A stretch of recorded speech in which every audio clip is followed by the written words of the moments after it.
¿Cierto? Damos gracias al Señor porque una vez más, ¿sí?, podemos, hermano, estar en la casa del Señor para poder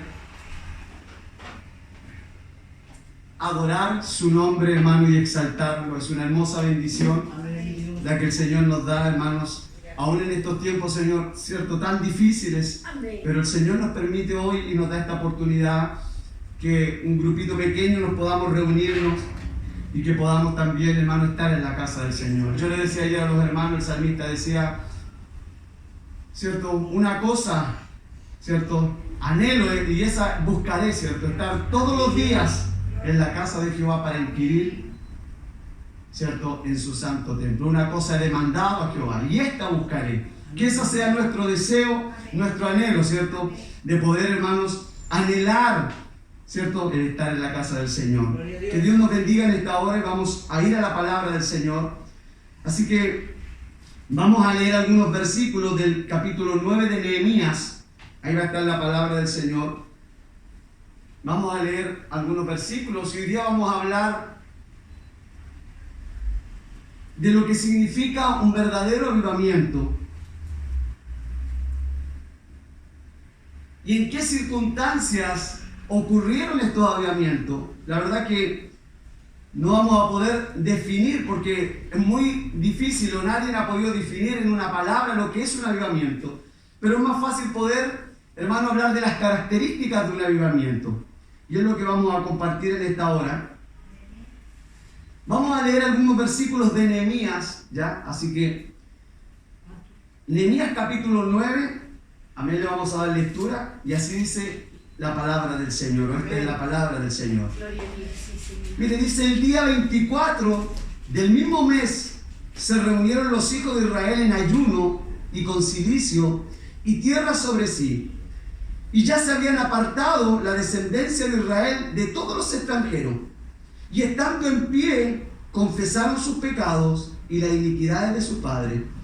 Y puesto en pie en su lugar, leyeron el libro de la ley de Jehová su Dios, la cuarta parte del día, y la cuarta parte del día confesaron sus pecados y adoraron a Jehová su Dios. Luego se levantaron sobre las gradas de los levitas, Jeshua, Bani, Casmiel, Sebanía, Buní, Serebías, Bani y Kenani, y clamaron en voz alta a Jehová su Dios. Y mira lo que dijeron estos sacerdotes. Levantaos, dijeron ellos, bendecid a Jehová vuestro Dios desde la eternidad y hasta la eternidad.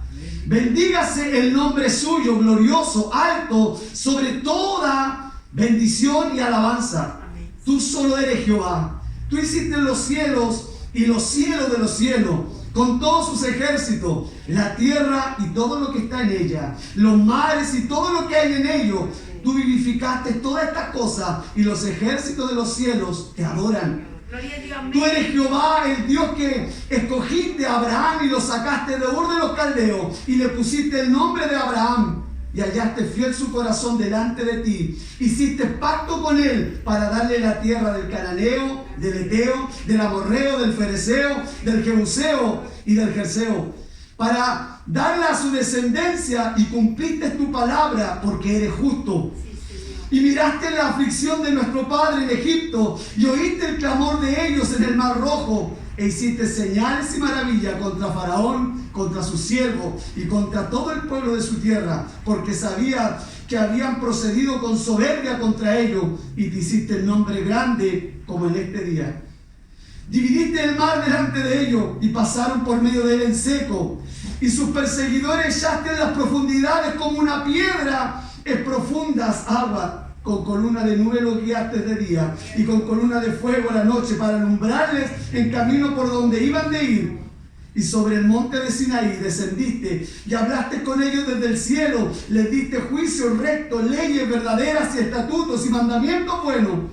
Y le ordenaste el día de reposo santo para ti. Y por mano de Moisés tu siervo le prescribiste mandamientos, estatutos y la ley. Y le diste pan del cielo en su hambre, y en su sed le saciaste agua de la peña, y le dijiste que entrasen a poseer la tierra con la cual alzaste tu mano y juraste que se las daría. Pero mira lo que hicieron ellos, mas ellos y nuestros padres fueron soberbios endurecieron su cerviz y no escucharon tu mandamiento. No quisieron oír ni se acordaron de tu maravilla que habías hecho con ellos. Antes endurecieron su cerviz y su rebelión. Pensaron poner caudillos para volver a su servidumbre. Pero tú eres Dios que perdona, clemente y piadoso, tardo para la ira, grande en misericordia, porque no los abandonaste. Señor, queremos agradecerte en esta hora. Padre, por este tiempo en que nos das y en que nos permite leer tu palabra. Señor, podríamos seguir leyendo este capítulo glorioso, maravilloso, Señor.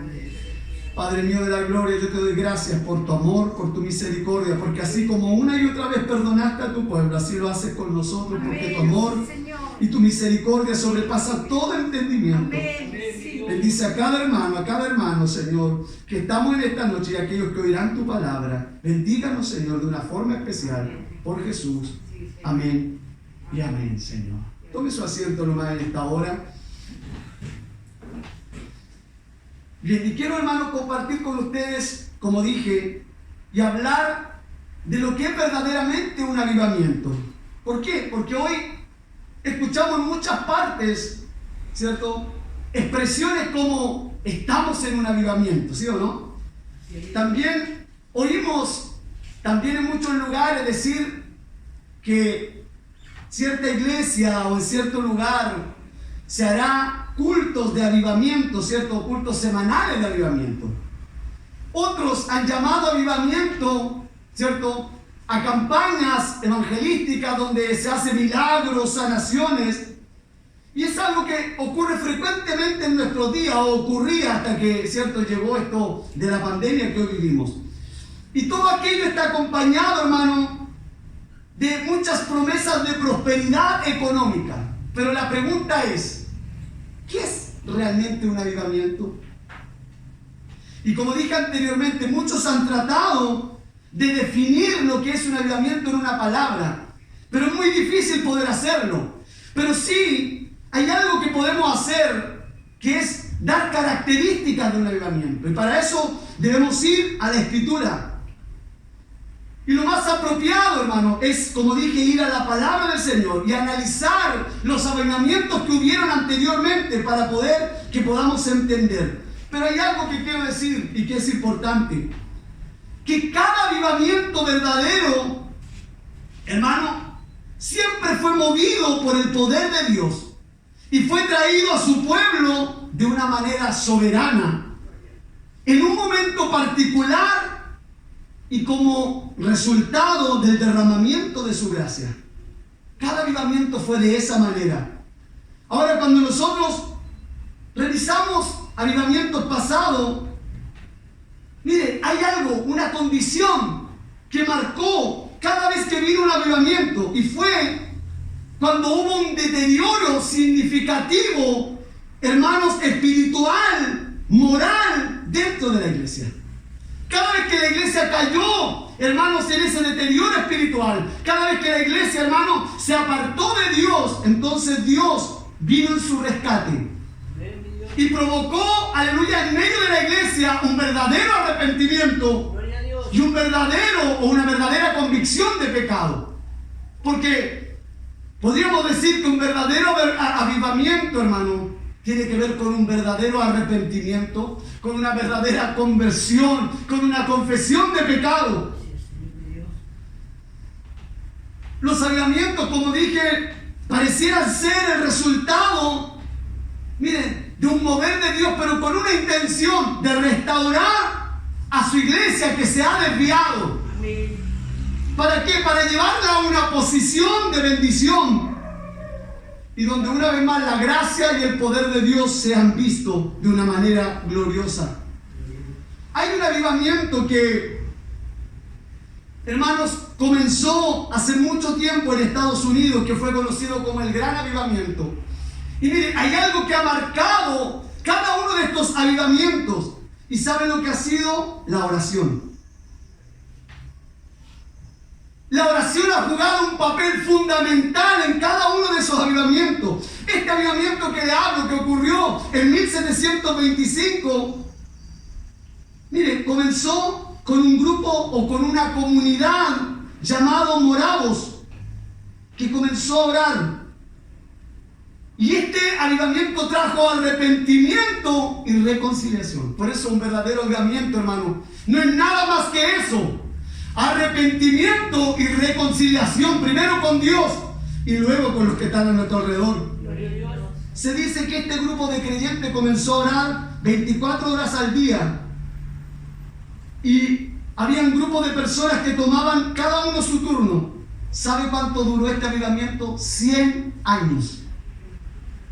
De hecho, no es casualidad, hermanos, que de esa pequeña aldea, hermanos, salieran luego, o de esa pequeña comunidad llamada moravos, en los 65 próximos años, salieran 300 misioneros altamente comprometidos con el Señor. Esa es una estadística y podríamos mostrar muchas más. Pero cuando vamos ahora a la Escritura, mire, cada avivamiento que vino fue en momentos difíciles, en momentos de prueba, de dificultad, en medio de persecuciones. Y mire lo que dice la Escritura, y quiero mostrarle.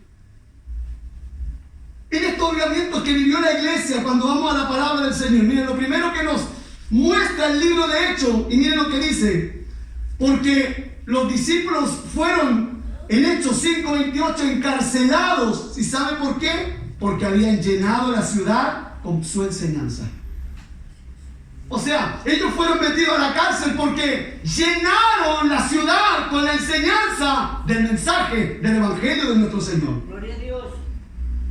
La pregunta es, ¿cómo cree usted que luciría una ciudad, hermano, que está llena del mensaje o de la enseñanza de Dios? ¿Usted cree que luciría como nuestras ciudades hoy? ¿O como una ciudad de Estados Unidos? ¿O como una ciudad de nuestro país o de tantas otras? ¿Cómo cree que luciría una ciudad? Y a través de la palabra nos muestra que habría gente arrepintiéndose, convirtiéndose, confesando sus pecados. Mire, seguimos viendo. También la palabra del Señor nos dice en Hechos 8:8 que había un poblado de los samaritanos. Usted sabe, los samaritanos odiados por los judíos, y que Samaria estaba llena de gozo. O sea, nos dice que los discípulos estaban llenos de gozo, nos dice que una familia, o sea, todo Samaria estaba llena de gozo por la predicación de la palabra del Señor. Gloria a Dios. ¡Qué tremendo! Grande el Señor. Es más, mire lo que dice Hechos 19, 18, 20. Y muchos de los que habían creído venían confesando y dando cuenta de sus hechos. Asimismo, muchos de los que habían practicado la magia trajeron los libros y los quemaron delante de todos. Y hechas las cuentas de su precio, hallaron que eran 50,000 piezas de plata. O sea, estos que se convertían traían aquellos libros de magia que costaban un dineral y los quemaban porque la palabra de Dios estaba provocando en ellos un verdadero arrepentimiento. Esas son las características de un verdadero avivamiento. Hermano, lo que vemos en estos pasajes es algo sobrenatural.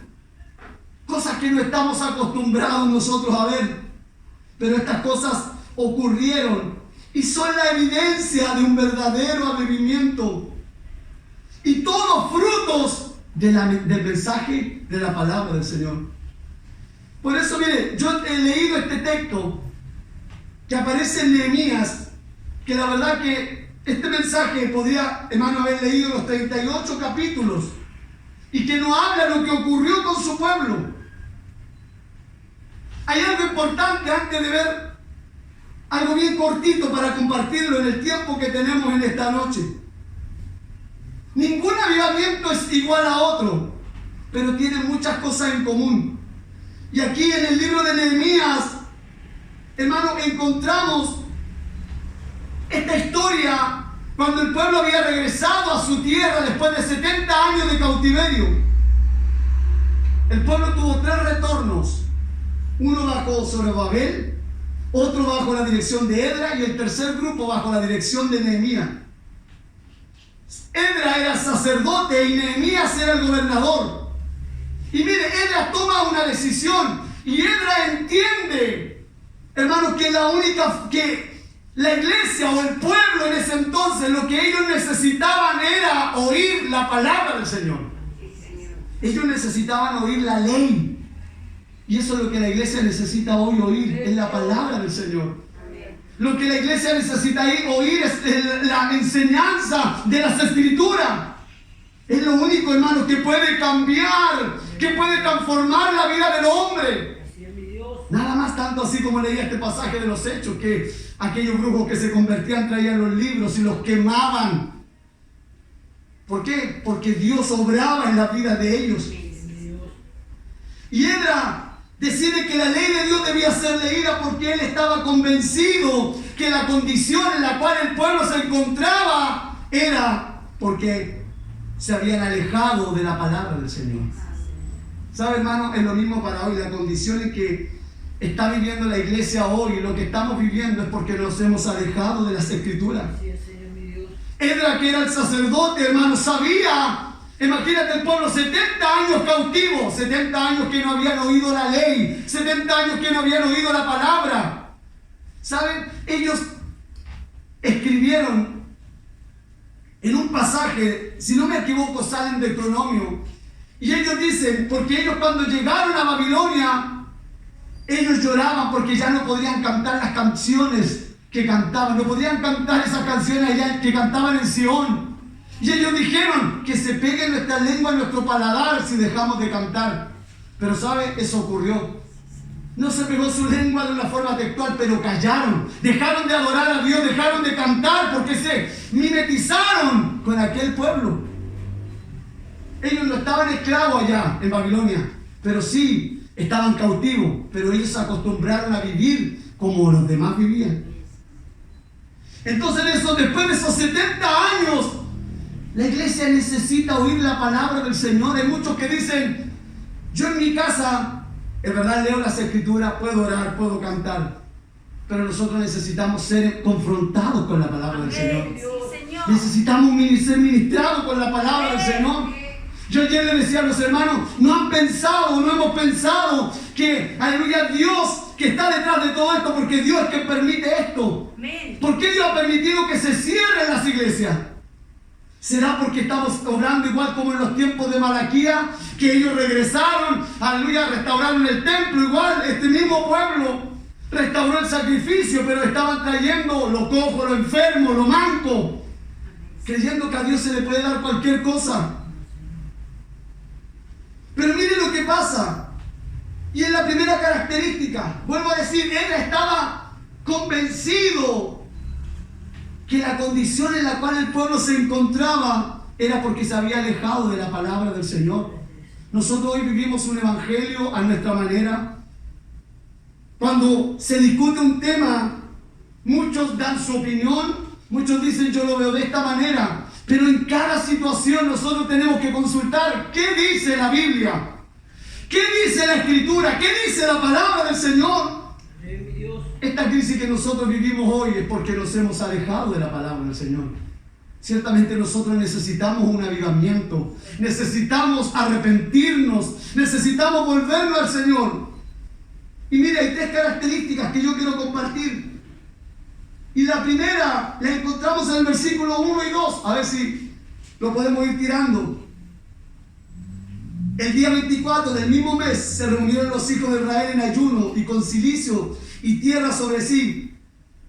Y ya se habían apartado la descendencia de Israel de todos los extranjeros.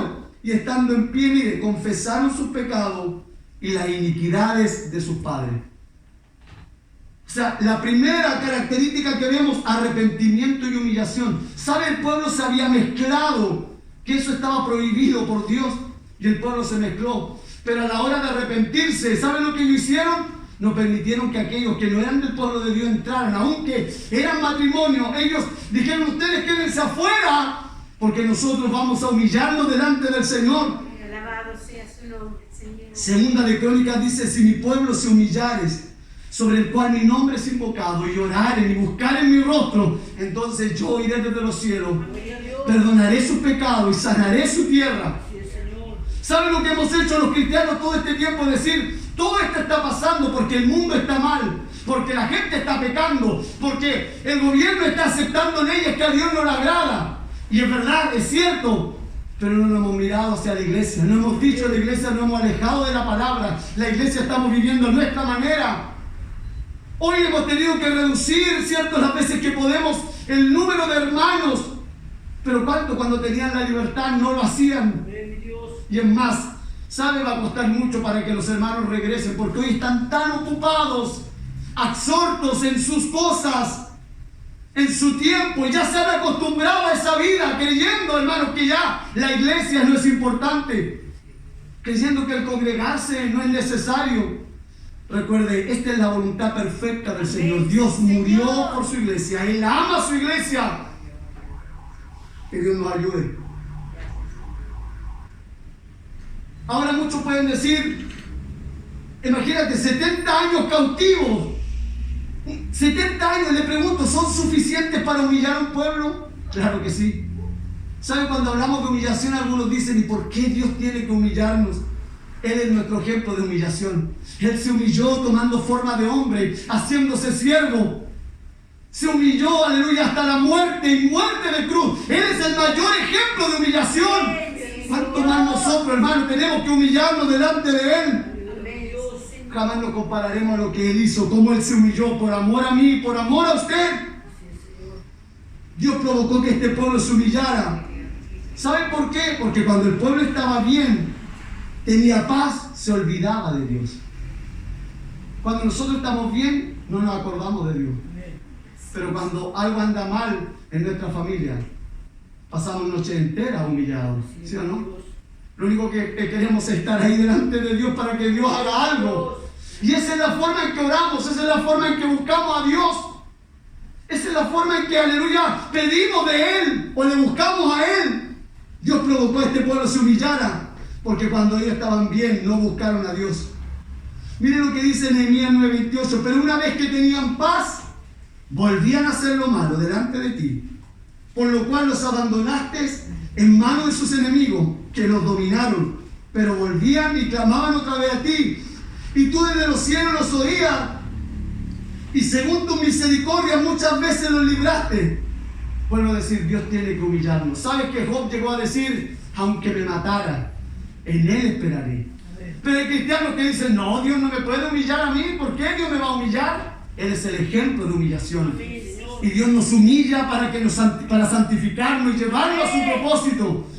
Y siempre digo y lo voy a repetir, gloria a Dios cuando Dios nos disciplina, porque somos sus hijos. Porque Él al hijo que ama, aleluya, lo disciplina, lo castiga y lo disciplina. Al que ama.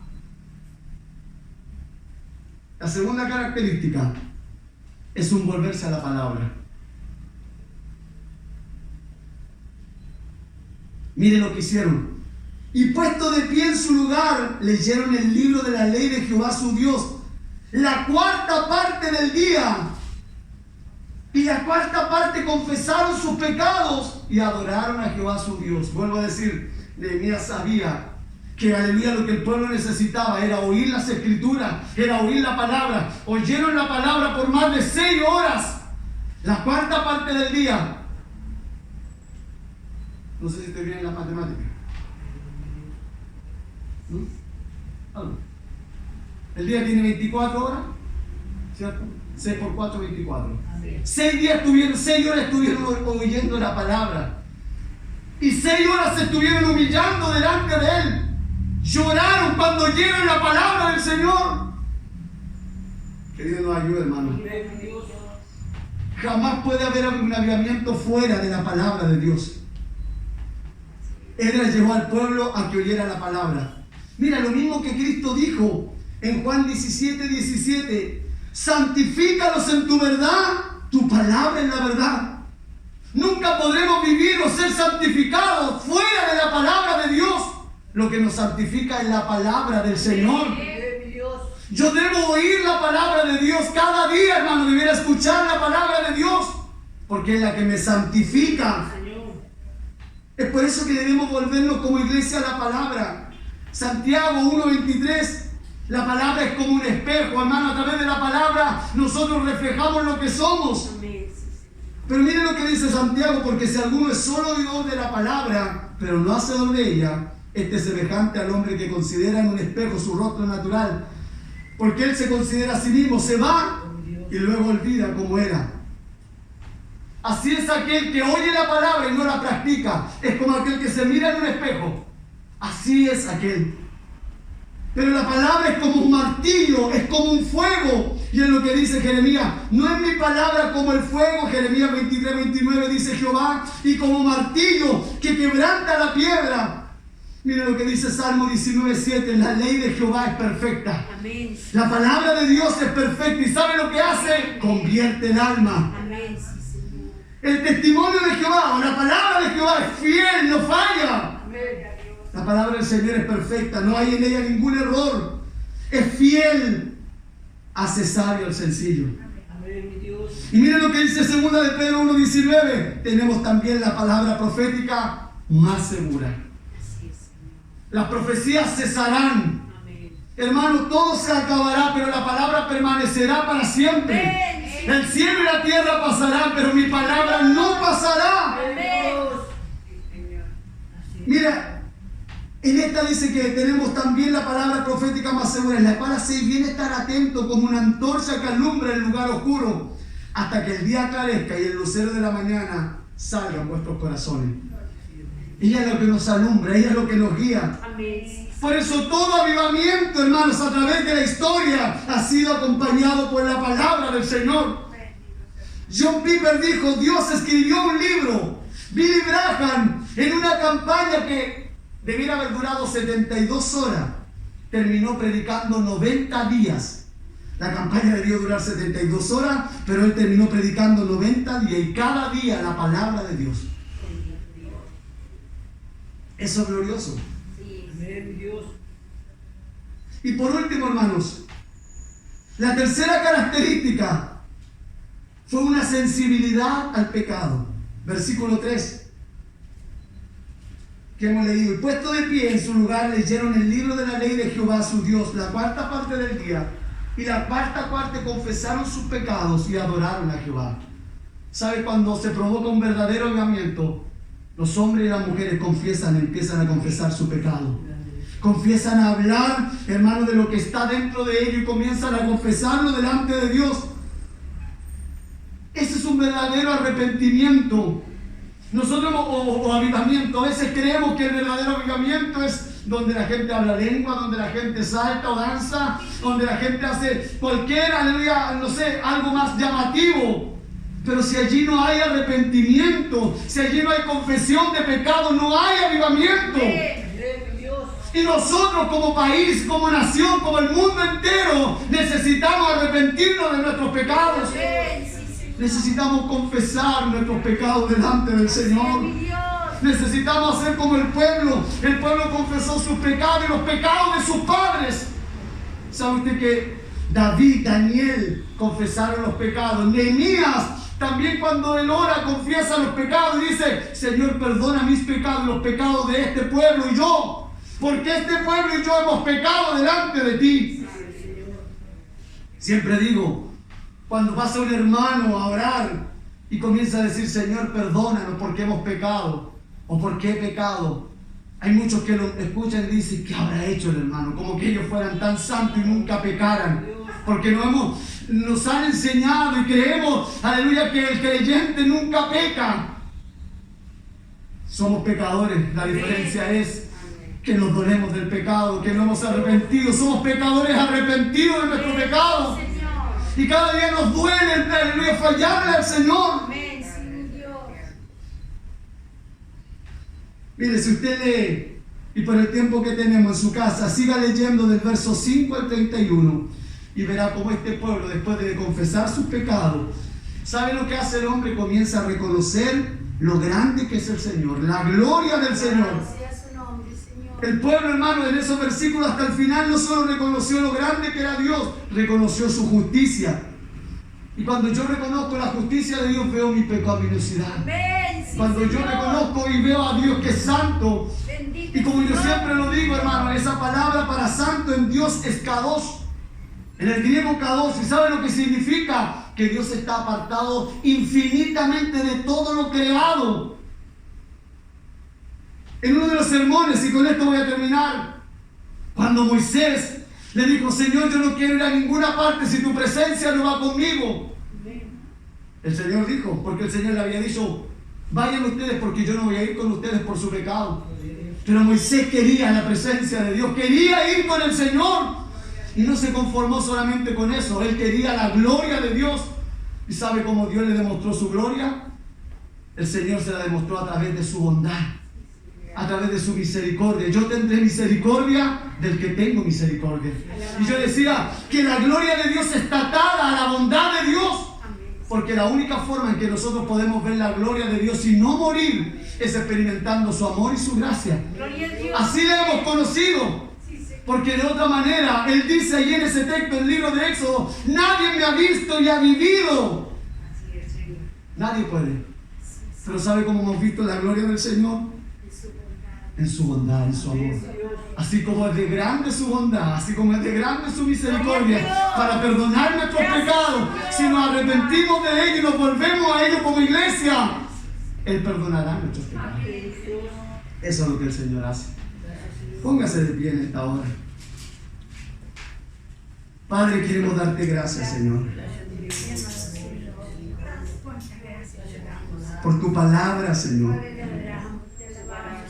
por tu misericordia, porque tú, Señor, nos permites oírla en esta noche, Señor.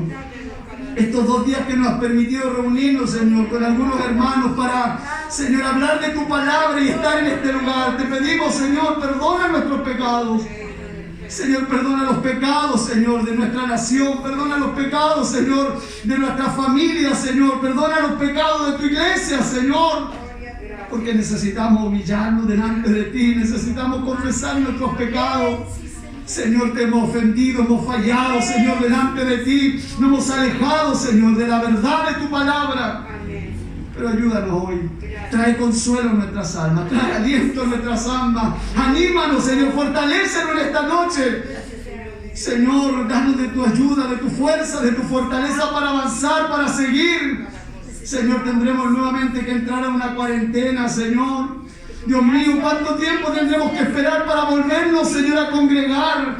Señor, pero cuánto anhela mi alma, Señor, estar en tus medios de gracia, Señor. Porque es mejor un día en tus atrios, Señor, que 1000 fuera de ellos. Quizás, Señor, muchos tuvieron muchas cosas que hacer y no valoraron estos 2 días, Señor. Pero yo he preferido estar aquí hoy porque es mejor un día en tus atrios que 1000 fuera de ellos. Preferiría estar a las puertas, Señor, oh Señor, a la entrada, Señor, del templo, que andar en los caminos de impiedad. Bendícenos, Señor. Gracias por este día y por este tiempo junto a mis hermanos. En el nombre de Jesús, Señor. Amén y amén, Señor.